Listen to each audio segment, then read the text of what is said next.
Welcome to the Hope for the Animals podcast, a project of compassionate living. I'm your host, Hope Bohannick, and you can support this podcast with a donation. Help us out and go to compassionate-living.org/donate. Today we have Dr. Tushar Mehta on the podcast. This is a rebroadcast of this interview with Tushar from 2001. I wanted to play this interview again because of a couple of factors. One is because the climate crisis has just been a constant headline this summer with the extreme weather, the sweltering heat everywhere, floods, fires in Canada. It's just been crazy and scary. And I felt that this episode would be a good one to bring back because it has such good information about the connection of animal agriculture and climate disruption. And another reason that I wanted to share this interview again is that Tushar is going to be a presenter at an upcoming conference that I am co-organizing called the Ahimsa Vegan Conference on August 26th and 27th. Compassionate Living is collaborating with the Jain community, Jainism being one of the three Dharma traditions in India, along with Hinduism and Buddhism.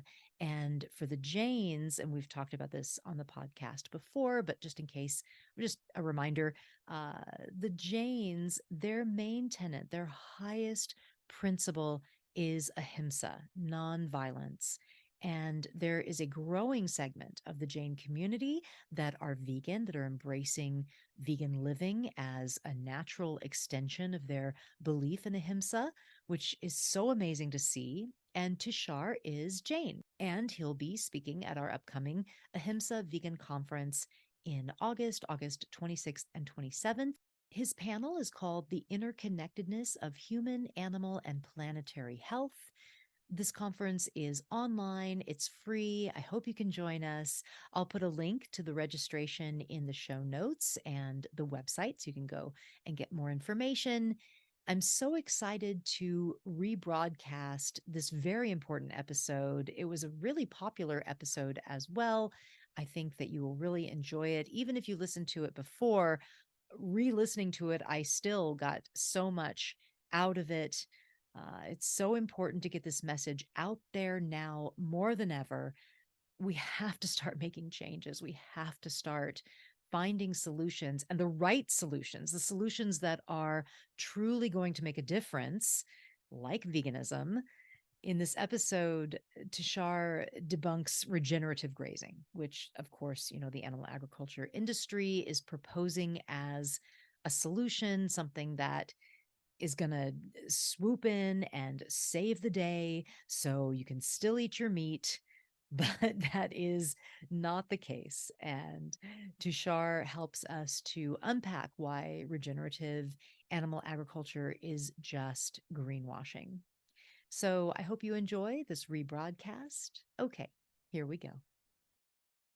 Our guest today is Dr. Tushar Mehta. He is an MD who practices emergency medicine and has also spent years practicing family medicine and addictions medicine. And Dr. Mehta participates in international health projects, having volunteered on an annual basis in rural India and now is working in Haiti.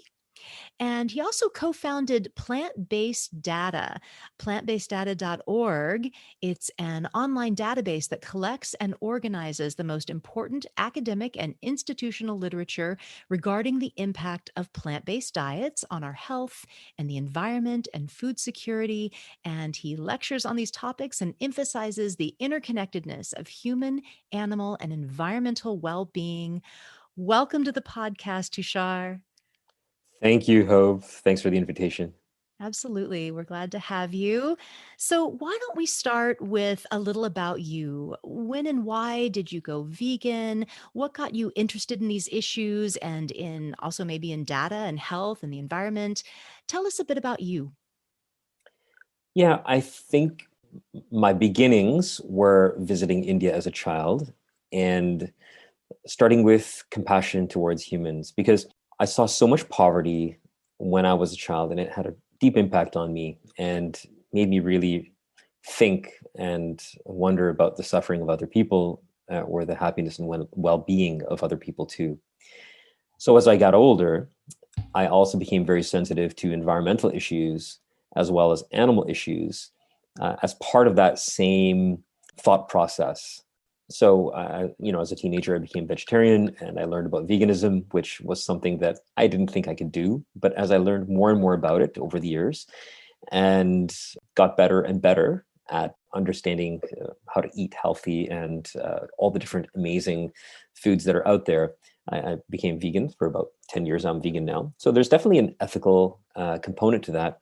But I also learned a lot about the health implications and environmental implications of plant versus animal-based foods. And when I became aware of the vast amount of academic literature and data on the subject, I started collecting it and amalgamating it and putting it together to have a very solid collection that I could share with other people. I met Nicholas Carter, who wrote a paper regarding animal agriculture and specifically greenhouse gas implications. And I reached out to him, and together we started Plant-Based Data because we put our databases together and made them publicly available so that if other people are learning about this topic, it will save them a lot of time to find the most information in one place. Yeah, the best information. That's really great. So, Tushar, I invited you here today to talk about the environmental impact of animal agriculture and specifically about regenerative animal agriculture, regenerative grazing. We're hearing so much about this now in from coming from the environmental community. So I want to talk about that, but first I want to start with the big picture, the bigger picture of what is animal agriculture's impact on the environment, because I think we really need to start with that, with the current impact and why there is a response and reaction from the animal agriculture industry trying to make animal farming more sustainable, because now it is being widely exposed that animal farming is very impactful on the environment.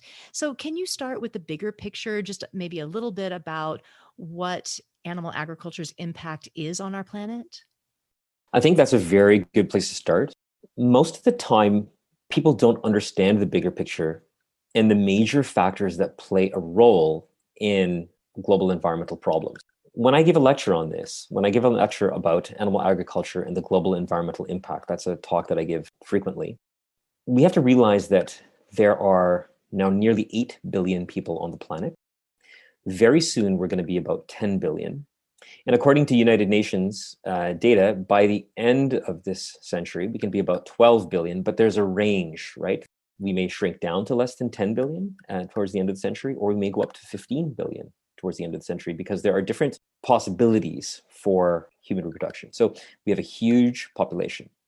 And at present time, humans have altered 75% of the non-frozen surface of the Earth in some significant way or another. For example, a small percentage maybe are actual cities and towns that we build, but implications in terms of the amount of environmental change through farming, through agriculture, through roads and ecosystem fragmentation, through mining, through pollution, many different ways that we've impacted the global surface of the Earth, 75% of it. But 50% of the Earth's surface is basically used for agriculture. That's the single biggest impact on Earth, is agriculture. And the majority of that agricultural land, the majority of the alteration of the Earth's surface, is due to animal agriculture. Now, why does animal agriculture take up so much of the Earth's surface and have this massive impact on the Earth's surface? So the main reason that animal agriculture takes so much land is a concept called the feed conversion ratio. If an animal or a human is growing and eats a certain amount of protein, not all of that protein becomes incorporated to the muscle mass or the body of that being, right? Much of it is used for metabolism for energy, enzymes, other things, and only a smaller percentage is incorporated into the body. So if you take the most efficient animals of all and grow them in the most efficient manner, okay, let's say chickens, and it would be one of the most efficient animals. At the best, you can get a feed conversion ratio of protein of 3 to 1. You'd have to feed your chicken 3 kilograms of protein to get 1 kilogram of protein back that somebody may eat, unfortunately. Okay. So that is not efficient. You're losing 2/3 of that protein. That means to grow these chickens, you're going to have to use at least 3 times as much plant protein as you could theoretically grow just for human consumption directly. You'll use at least probably 3 times or around 3 times more land, maybe a little bit more, maybe a little bit less, more water, more soil, more of everything. Okay. So you're using more of so-called resources to get a smaller amount of food product back. It takes far more land to produce a far smaller amount of protein. And that's why animal agriculture takes so much land. As such, animal agriculture is the biggest cause of global deforestation, the biggest cause of wetland loss as we convert forests and wetlands into pastures or into croplands to then feed animals. Half of the world's crops are fed to animals. Probably a third or more of the world's grain is fed to animals. And because of grazing takes the single largest amount of land of any type of animal product and is the least efficient and the greatest cause proportionately of deforestation, wetland loss, etc. In terms of ongoing losses, meaning new deforestation, new wetland loss, new environmental degradation as we expand animal agriculture, but also currently occupied land that is occupied that once upon a time was a forest or was a natural grassland or once upon a time was a wetland, etc. So animal agriculture has the biggest land impact, the biggest water impact. It also has a huge climate impact. Grazing animals that ruminate, or ruminant animals, even if they're fed grains, they produce methane in the ruminating process. If they are grazing, there's actually a greater amount of methane production. And as we know, methane is one of the most potent greenhouse gases. So that's why animal agriculture has such a huge impact. Animal agriculture has become this dominating force in terms of how we've used land and the sheer biomass of animal life on Earth. And that's how it has such a massive impact. Yeah. Yeah. And so because this information is now coming out, of course, environmentalists have known this for many, many, many years and decades, but finally the impact is being reported on and talked about in mainstream media. And so the industry is responding. And you recently wrote an article that was debunking regenerative grazing. So regenerative agriculture, we're hearing more and more about this. It's really a hot topic. Regenerative grazing, it's definitely become kind of the darling of the environmental community when we're talking about food and their response to animal agriculture's impact. So can you first explain what it is? And it goes by a lot of different names. I've heard rotational grazing and short duration grazing. I've even heard holistic management. So maybe starting by what it is, what they're proposing, and is it greener? Why is this method probably not the green superstar that everyone wants it to be? So the different names that you mentioned that regenerative grazing is called by are correct. They have all these different names. Multi-paddock grazing is another one of the technical terms that is used. What they propose is that if we graze animals better compared to the conventional manner of grazing animals, that we would have better soil health on the grazing areas, and more carbon will accumulate within the soil biomass. And therefore, carbon from the atmosphere will be stored in the ground due to this improved grazing technique. And you will have then cattle meat that will be less carbon intensive, and that we may even, when they go to their fullest extent of their arguments, reverse climate change through this process. Mm. Okay. And they're specifically talking about cattle, which actually are known to have the largest climate impact because the large land use change. You have to cause so much deforestation, and that releases carbon, plus the methane emissions, et cetera, that come from ruminant animals. So they're looking at the worst climate emitters and saying how, oh, these animals can actually help solve climate change by better grazing techniques. That's what they are proposing. So there are a number of reasons why this is not true. This is kind of like the coal industry coming out and saying, oh, we have clean coal, or the meat industry saying that, oh, we have humane meat. Mm-hmm. It's a misinformation campaign. It's a bending of the science. All Mm. right. To some extent, there's a little bit of truth. Okay. And they're manipulating that because if you have improved grazing, what do you do? What are the factors involved in these improved grazing? So if you look at the studies, to improve grazing, which would improve the soil health, here's what they got to do. They have to have less number of animals per area of land. So instead of having so many animals on the land, which happens all over the world, and grazing is one of the major factors in desertification and stripping of all wild plant life from soil and soil erosion, grazing is a big factor in destruction of soil and climate emissions, et cetera. Instead of having so many animals, have less animals. So if you have less animals and you briefly graze in one area and then move to the next area and move to the next area without stripping the soil too much in any particular area, you will allow the grasses and other plant life to remain. And therefore, it will protect the soil, it will continue to be there, and it will continue to have restore some carbon in the ground.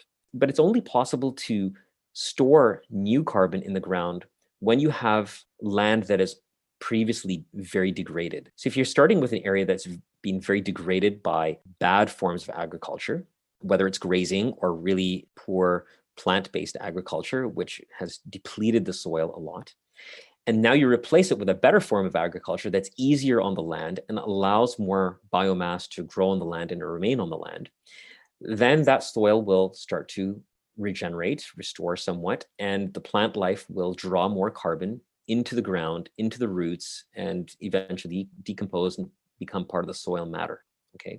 So I think the first point that we need to know is that improved grazing techniques are improved compared to what? They are better than the worst form of grazing techniques. So if you have the worst forms of agriculture and you replace them with so-called regenerative grazing, you will have some improvements in the soil and you will have some restoration of soil carbon. So it's better than the worst forms of agriculture, but it's not better than equivalent forms of plant-based agriculture. And it's definitely not better than rewilding.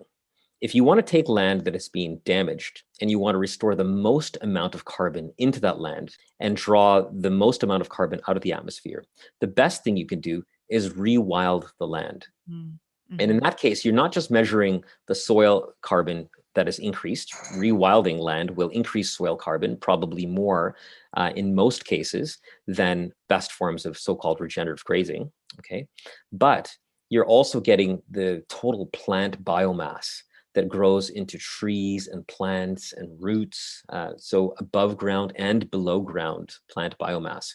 So rewilded land, whether you're changing something back into a natural wetland or a forest or even a natural grassland, is far superior for the carbon storage point of view compared to regenerative grazing or even regenerative plant-based agriculture. Okay, rewilding is always the best. These people try to conflate the fact that, just by only showing you a part of the picture and not telling you the whole picture, that yes, it's better than the worst forms of agriculture. But in the bigger picture, we have to compare it to other forms of optimized agriculture, like optimized plant agriculture, and compare it to rewilding. The other thing that they don't tell you is that there's a limit to how much carbon you can store in the grazed area. They make it sound as if you can continually store more and more carbon indefinitely, but that's not true. There's a limit to how much carbon that you can store on grazing land, and it's going to come into an equilibrium. So the limit that you can get is a lot less than the equilibrium and limit you can store with rewilding. Rewilding can store much more. Okay. So it's not an indefinite thing that every year that you're grazing in a better fashion, you can continuously store carbon into the ground. There's a limit, and rewilding is going to be far higher than that limit. People don't tell you about the impact on other animals in the ecosystem. So if there's wolves, predators, all kinds of animals that interfere with your grazed animals, then they will actively kill those off. And that's one of the major impacts. The other myth is that you need animals at all to store more carbon in the ground. So what you could do is have better forms of plant agriculture, as I already mentioned, and that will also restore a lot of carbon into the soil. At the same time, you can grow more protein on a smaller amount of land. And therefore, using a much smaller amount of land, grow an equivalent amount of protein and other nutrients to feed humans, and therefore save a lot of land. So not only can you restore the land through better plant agriculture, restore the soil and store carbon, but you can also grow the same amount of protein on a much smaller area. And that allows rewilding and renaturalization of the saved land. And that is truly the most optimal thing to do. Yeah, it's true. I agree that it's frustrating to me because it is deceiving. They're not telling you the whole story, the bigger picture, that what could happen to this land is, restoring and rewilding. And if we would encourage a plant-based diet, we wouldn't need this land to be used for animals. Even though they may say, oh, it's a little better, they're not telling you what could actually happen, which is incredible improvement through rewilding. So yeah, it's very frustrating. I totally agree that, that's it's deceiving. They're not telling the whole story. Yeah, there's a lot of other things they get left unmentioned as well. They calculate the impact of methane over 100-year time scale, which it gets complicated. Basically, it shows a lower impact of methane when you do that. Ruminant animals, cattle, their main impact is through methane on climate change. That's one of their main impacts. If you lowball the methane numbers by sort of averaging them over 100 years, then it gives you sort of better numbers. It makes the cattle look better.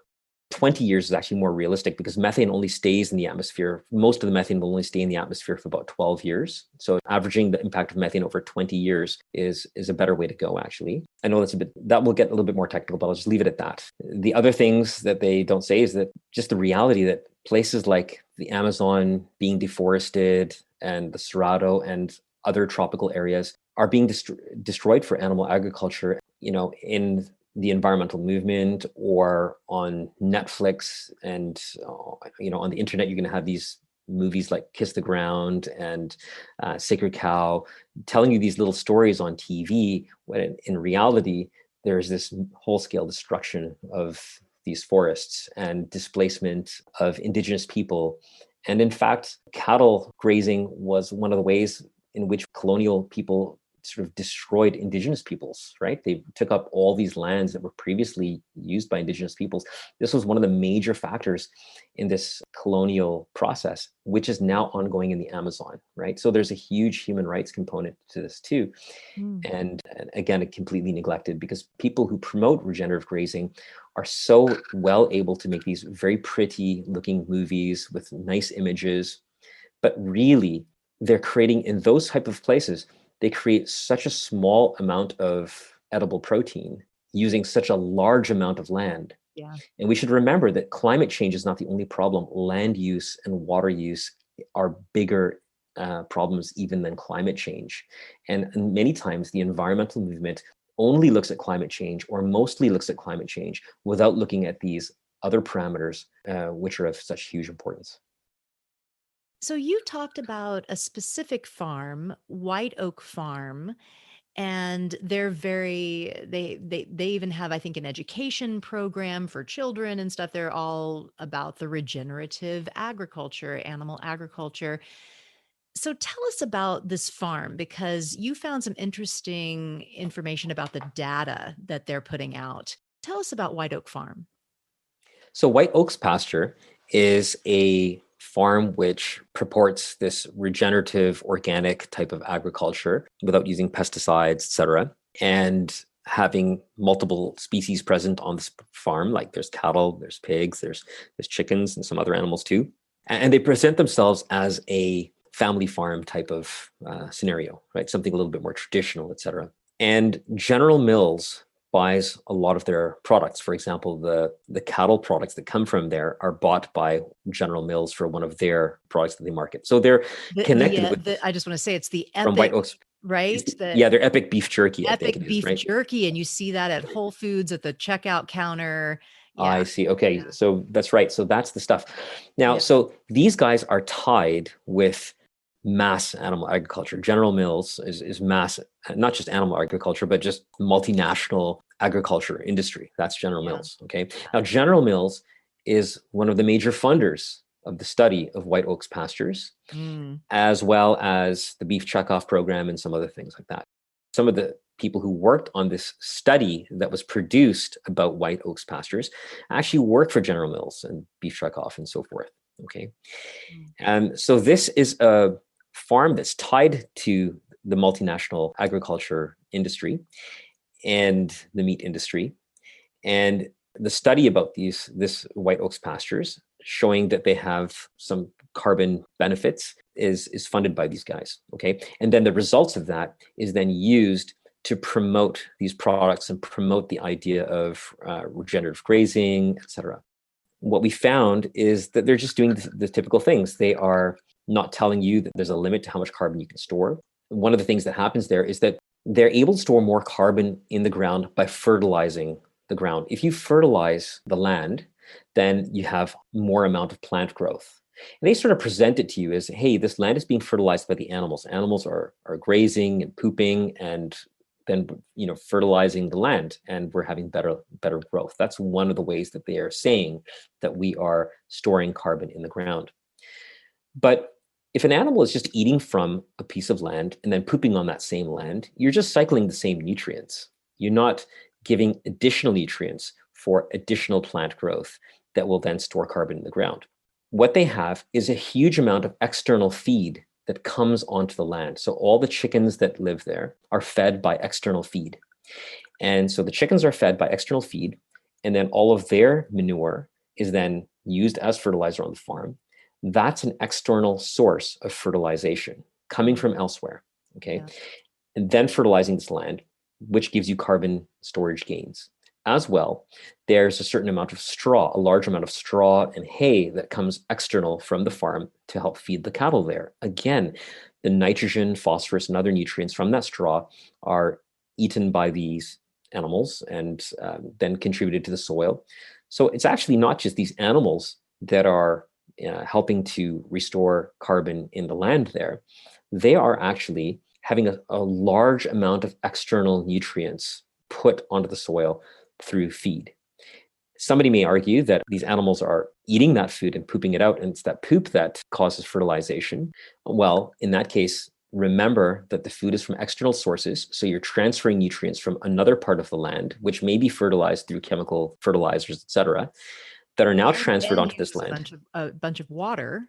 And uses exactly. You're using water that's used from, you're using up land, deforestation, agrochemicals, fertilizers, waters, everything, and then transferring it onto this land. And you don't need animals for that transition process. For example, you can turn all those things into what we call green manure. They can compost it, et cetera, and then turn that into manure. And that would also help fertilize the land if you wanted to accelerate plant growth and accelerate carbon storage into the land. Or you could just leave the land alone and maybe seed it somewhat. That's one of the things they did. They seeded it with different kinds of grasses. Well, you can seed it with all the things that are native plants and native trees and allow that to grow, which would be even better. But the paper doesn't express the implications of all the external feed that comes onto the land and fertilizes the land, just as we mentioned. So those are certain things that they're not telling you very plainly. They mention it like in a line or two, kind of as a side note, but they don't talk about it as, you know what, this is probably the major factor that actually allows us to increase soil health. The other thing that came out of the study is that it takes 2.5 times the amount of land to grow the same amount of food. Well, that's devastating. If you're only looking at carbon, and if you're only thinking about how much carbon that we can store in the soil, well, maybe it sounds good, but you're producing less food, right? Less edible protein. But if you're using 2.5 times the amount of land, that's devastating. And currently, people's environmental understanding is so limited that we only think about climate. We can't only think about climate. Climate is important, but we have to think about land use. We have to think about water use and the implications of that. So it just shows again that this increased land use is devastating. They're taking advantage of people's lack of knowledge and to show themselves being better when they're actually not. So you mentioned it earlier, but I wonder if you can expand on it a little. One of the things that is an argument of these proponents of regenerative grazing is that you have to have large mammals on the land for it to regenerate, that it wouldn't happen, or it wouldn't be as efficient without the large ruminants on the land. What do you say to that? Again, they're feeding into this, or they're trying to promote this mythology. It's very interesting. People came to the Americas or in Europe, and they basically annihilated a lot of the native animals and ecosystems that were there, replacing that with our farmed animals. If you look through North America, this study comes from North America, native people were devastated. Indigenous animals, the buffalo, were completely annihilated, and other large animals are annihilated all over the world, replaced with cattle. And then we go around saying that, oh, these cattle now mimic the animals that used to be here and provide some of the same ecosystem roles as those animals did. But there's no evidence of that. The way buffalo eat, the way they migrate, all the different behaviors and ecosystem relationships that buffalo had, cattle are nowhere near. There's no evidence that cattle do any of those things, maybe some of those things in a limited way. So there's this magical idea that cattle will eat and then their poop is somehow going to fertilize the land. But again, all you're doing is taking the same nutrients that were already in the ground, ingest them, and then poop them back. You're not adding any new nutrients. It's the plant growth itself that will, just if you leave the land alone, that will continue to absorb nitrogen from the atmosphere, continue to absorb carbon from the atmosphere, and continue to enrich the soil. And rewilding the land will always enrich the soil more, enrich biodiversity more than cattle. And large animals can be completely taken out of the picture and are not necessary. It's very difficult when you're talking to a technical audience. They want to see things in a way that doesn't involve the idea of compassion. People are simply trying to make equations of, okay, what can I consume? What can I get for myself while having sort of my own maximum benefit and my own preferences satisfied, right? If that's people's way of looking at environmental issues, thinking like, what's in it for me? Then I don't think we're going to solve environmental problems. People need to think about the value of life, the value of non-human life, the value of the environment, the intrinsic value, and the intrinsic right of all life to live.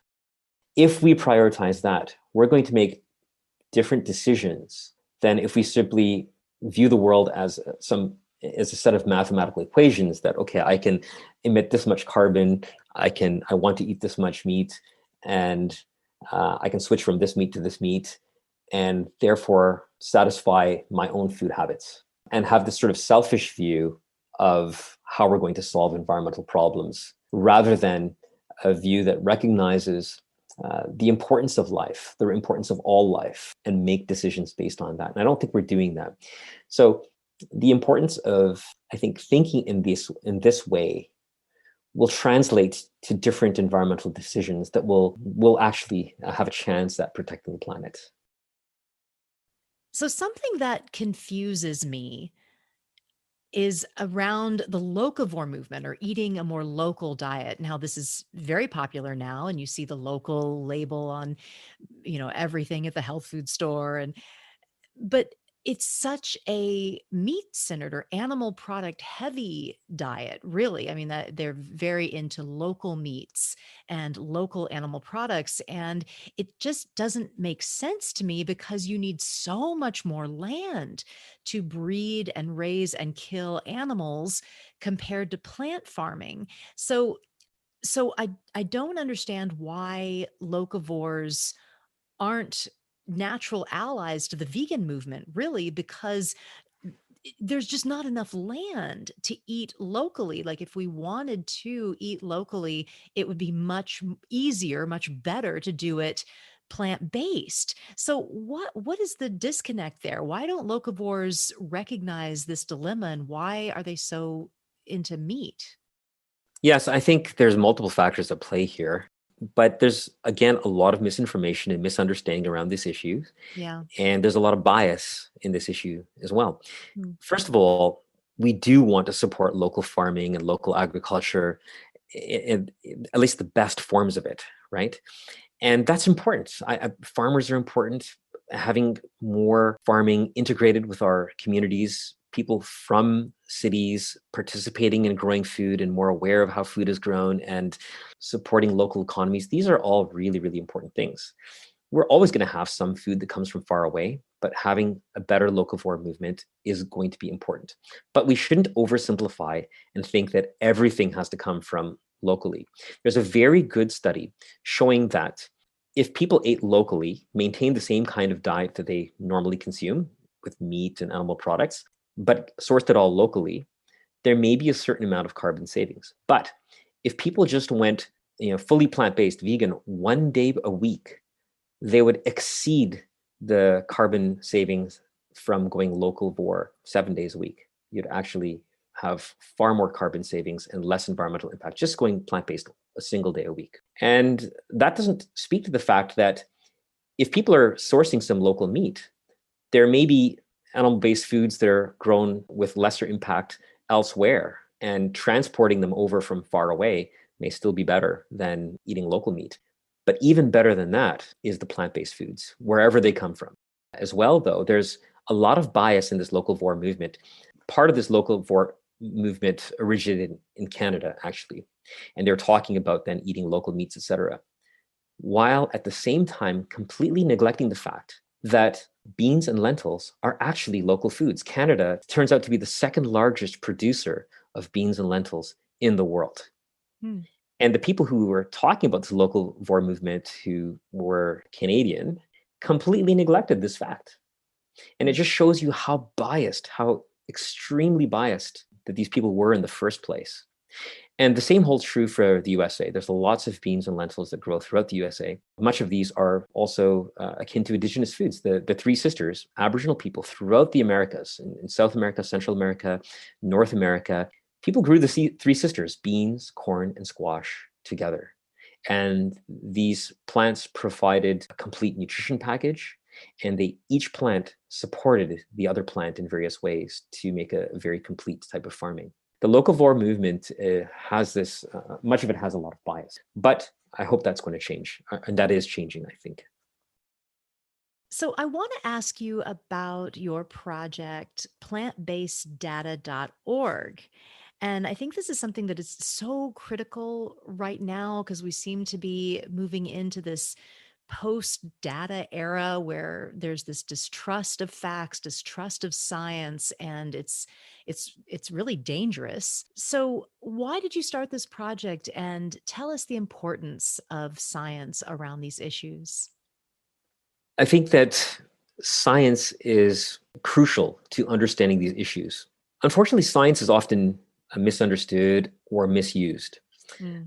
When we're talking about these things like the locavore movement or regenerative grazing, people try to selectively pick out certain bits of science and certain studies and then sort of spin them in the way that they want to promote something that'll be a profitable to themselves. Okay, that's what's happening with this whole thing of regenerative grazing. Maybe the locavore movement suffered from that to some extent.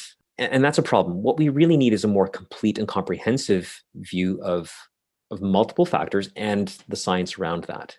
So science will play a role, but we have to use science and understand science appropriately. Plant-based data, in this case, is trying to amalgamate all this data. One of the challenges that people have are people are very siloed, right? Somebody just studies climate. Somebody just studies a certain aspect of climate change. Somebody studies some aspect of plant-based or pesticides used for certain things, right? Whatever it might be, people are in small zones. The idea of plant-based data is to bring a lot of science together in one spot and make it easier for people to access the information. Now, it still takes a lot of work. You still have to go through there and read a lot of papers and read a lot of things to learn what you need to learn about. That's unfortunately the process of understanding science. Okay, it takes work. But if you just go out and Google and try to find information on things, it's going to take you a long time to accumulate and aggregate the different studies that you need and information that you need from United Nations sources, this, that, and the other thing. So here we've done a lot of that work for you.